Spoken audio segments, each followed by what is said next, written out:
Would you become a monster if you were given the keys? In 1971, 24 innocent college students agreed to a simple role-playing experiment for $15 a day.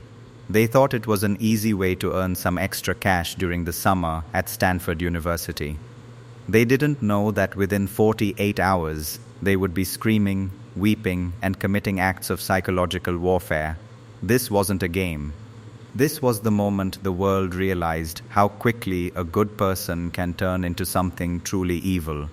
This is the true story of the Stanford Prison Experiment. Hello and welcome. If you're new here, welcome to Amazing 5. Today we're gonna discuss again some amazing facts. The story begins on a sunny morning in Palo Alto, California. Dr. Philip Zimbardo, a young and ambitious psychologist, wanted to answer one of the darkest questions in human history. Is evil something we are born with, or is it something we become because of the world around us? He placed an ad in the local newspaper, looking for volunteers for a study on prison life.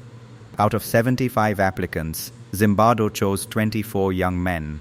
These weren't troublemakers. They were the best of the best, intelligent, middle-class students with no criminal records and perfect scores on mental health tests. They were the good kids. With a simple flip of a coin, their lives were divided. Half were told they would be prisoners. The other half were told they would be guards. To make the experiment feel real, Zimbardo went to extreme lengths. On a quiet Sunday morning, the students assigned to be prisoners were suddenly arrested by the actual Palo Alto Police Department. Neighbors watched in shock as the students were handcuffed, read their rights, and taken away in sirens blaring patrol cars. They were brought to the basement of Stanford's psychology building, which had been transformed into a cold, dark, windowless prison. The students were stripped naked, sprayed with chemicals to delouse them, and given thin smocks with no underwear. They were given a number. From that moment on, their names were dead.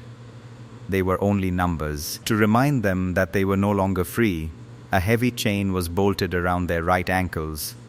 Meanwhile, the guards were given khaki uniforms, silver aviator sunglasses to hide their eyes, and wooden nightsticks. Dr. Zimbardo gave them only one instruction: you cannot physically hit the prisoners, but you must maintain order. You must create a sense of fear and a sense of powerlessness. On the first day, the basement was quiet. The students felt awkward, almost giggling at their costumes. It felt like a play. But when the sun went down, the darkness of the human mind began to seep in. By the second day, the prisoners had had enough. They ripped off their numbers and barricaded themselves inside their cells with their mattresses. They taunted the guards, thinking the experiment was a test of their strength. But the guards didn't see it as a test, they saw it as a threat. They felt their power slipping, and they reacted with a brutality that shocked the researchers watching on hidden cameras. The guards broke into the cells, stripped the rebellious prisoners naked, and used fire extinguishers to spray them with freezing carbon dioxide. They didn't stop there. They began to use sleep deprivation as a weapon. They forced the prisoners to clean toilets with their bare hands. They made them do hours of push-ups while a guard's boot rested on their backs. Suspense turned into a nightmare by day 3. Prisoner 8612, a student who had entered the basement as a healthy young man, began to lose his mind. He started screaming, cursing, and falling into fits of uncontrollable rage. His eyes were wide, with a terror that wasn't acting. It was a total psychological collapse.